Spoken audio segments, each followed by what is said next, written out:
చంద్రబాబు వెన్నుపోటుకి 31 సంవత్సరాలు, కొత్తగా పొడిచిన వెన్నుపోటుకి 2 సంవత్సరాలు.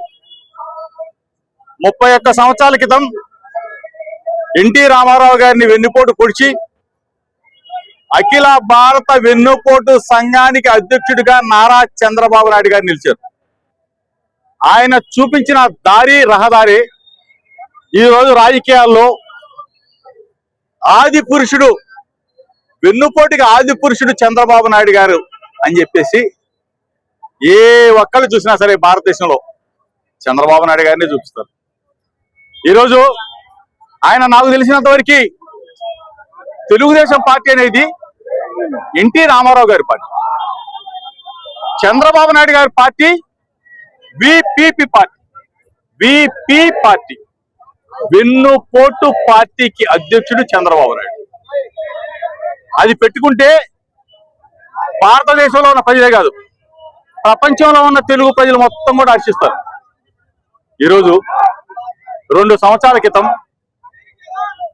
అబద్ధాలతో, మోసాలతో 3 పార్టీలు కలిసి 30 మంది నాయకులు కలిసి జగన్మోహన్ రెడ్డి గారి పార్టీని, అంటే వైఎస్ఆర్ కాంగ్రెస్ పార్టీని ఓడించి ఈరోజు సంకల చరుచుకుంటా ఉన్నాం. 2 సంవత్సరాలు సంకల చరుచుకోకముందే 2 సంవత్సరాల్లోనే చంద్రబాబు నాయుడికి, కూటమి ప్రభుత్వానికి ఇంత పెద్ద ఎత్తున ప్రజా వ్యతిరేకత వస్తుందని చెప్పేసి వాళ్ళు ఊహించుంటారు. జగన్మోహన్ రెడ్డి గారి 5 సంవత్సరాల పరిపాలన, ఆయన ప్రేమ, అభిమానం, ఏ విధంగా ఆయన ప్రజల్ని చూసుకున్నాడు ఒక్కసారి. ఈ 2 సంవత్సరాల ప్రజలు బయటకు వచ్చి చంద్రబాబు నాయుడు మాకు వద్దు, మరలా జగన్మోహన్ రెడ్డి గారే మాకు ముద్దు, మరలా జగన్మోహన్ రెడ్డి గారే మాకు ముఖ్యమంత్రి కావాలి, ఆయన 5 సంవత్సరాల పరిపాలనలో మేము సుఖంగా, సంతోషంగా, ఎటువంటి బాధరబందీ లేకుండా ఉన్నాం. రైతన్నలు అయితే అంటా ఉన్నారు, డాక్టర్ వైఎస్ రాజశేఖర రెడ్డి గారు రైతుని రాజుని చేస్తే, రాజశేఖర రెడ్డి గారి కుమారుడు జగన్మోహన్ రెడ్డి గారు రైతుని రారాజుని చేశాడు, బ్రహ్మాండంగా గిట్టుబాటు ధరలు ఇచ్చాడు, ఇన్పుట్ సబ్సిడీ ఇచ్చాడు, క్రాప్ ఇన్సూరెన్స్ ఇచ్చాడు, ఎరువుల ధరలు తగ్గించాడు, విత్తనాలు సకాలంలో అందించాడు, కరోనా కష్టకాలంలో కూడా గిట్టుబాటు ధర ఇచ్చిన మహనీయుడు జగన్మోహన్ రెడ్డి గారు అని చెప్పేసి రైతులు ఏ గ్రామానికి వెళ్ళి అడిగినా సరే రైతన్న చెప్తా ఉన్నాడు, చంద్రబాబు నాయుడు పోవాలా, జగనన్న రావాలని చెప్పుడుతున్నారు. అదేవిధంగా 80-90 లక్షల మంది ఉన్న అక్క చెల్లెళ్ళు, డ్వాక్రా అక్క చెల్లెలు ఏ రోజు కూడా మేము ఏ రోజు చెయ్యి చాచలేదు.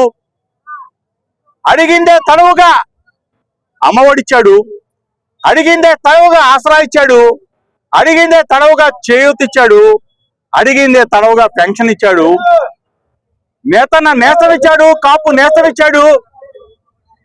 దసరా, సంక్రాంతి, దీపావళి, రంజాన్, క్రిస్టమస్, నూతన సంవత్సరం జగనన్న పరిపాలనలో బ్రహ్మాండంగా జరుపుకున్నాం.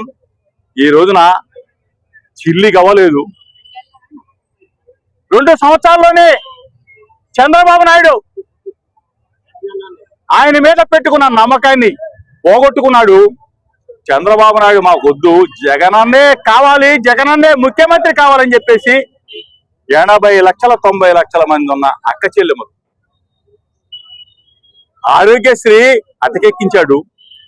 కొన్ని లక్షల మంది పేషెంట్లు ఆరోగ్యశ్రీ లేక విలవిల్లాడుతున్న పరిస్థితులు, సూపర్ స్పెషాలిటీ హాస్పిటల్లో రోగుల్ని బయటికి పంపిస్తున్న పరిస్థితులు, గెంటి వేస్తున్న పరిస్థితులు, కొన్ని వందల మంది రోజు రోజు ప్రాణాలు కోల్పోతున్న పరిస్థితులు. ఆరోగ్యశ్రీని అటకెక్కించి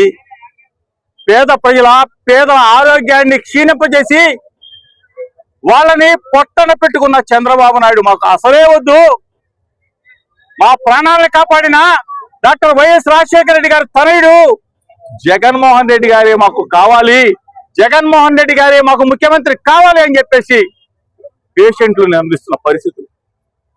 పిల్లలు విద్యార్థులు కార్పొరేట్ హాస్పిటల్లో ఫీజులు కట్టక ఆ కార్పొరేట్ యాజమాన్యాన్ని పిల్లల్ని బయట నిలబెట్టి గోడ కుర్చీ చేపిస్తా ఉంటే పిల్లలు అల్లాడుతా ఉన్నారు, పిల్లల తల్లిదండ్రులు అల్లాడుతున్న పరిస్థితులు. ఈ పరిస్థితుల్లో జగనన్న ఉంటే ఏ క్వార్టర్ టెన్షన్ గా డబ్బులు వేసేవాడు, ఫీజులు కట్టేవాడు. ఫీజులు కట్టడమే కాదు, విద్యా దీవెన, వసతి దీవెన డబ్బులు మా అమ్మల అకౌంట్ లో వేసేవాడు. చంద్రబాబు వచ్చాడు, మమ్మల్ని మోసం చేశాడు. చంద్రబాబు నమ్మాము, మేము మోసపోయాము. ఈ చంద్రబాబు మాకు అసలొద్దు. చంద్రబాబు నాయుడు పోవాలా, జగనన్న రావాలా, జగనన్న మరలా ముఖ్యమంత్రి కావాలని చెప్పేసి విద్యార్థుల తల్లిదండ్రులు ఇలా చెప్పుకుంటూ పోతే కాపు నేస్తం ఇచ్చిన అక్క చెల్లెళ్ళు 40 సంవత్సరాలు దాటితే టెన్షన్ గా కులం లేదు, మతం లేదు, ప్రాంతం లేదు, వర్గం లేదు, వర్ణం లేదు. జగనన్న బటన్ నొక్కాడు, కాపు నేస్తం వచ్చింది. చంద్రబాబు నాయుడిని నమ్మాం, మోసపోయాం. చంద్రబాబు నాయుడుతో పాటు పక్కనున్న పవన్ కళ్యాణ్ని నమ్మాం, మోసపోయాం. ఆ కాపు నేస్తం ఎగరగొట్టాడు. చంద్రబాబు నాయుడు మోసగాడు. జగనన్నే మా నమ్మకం, జగనన్నే ముఖ్యమంత్రి కావాలని చెప్పేసి కాపు నేస్తం తీసుకున్న అక్క చెల్లెమ్మలు చేయూత 45 సంవత్సరాలు. Please subscribe .news.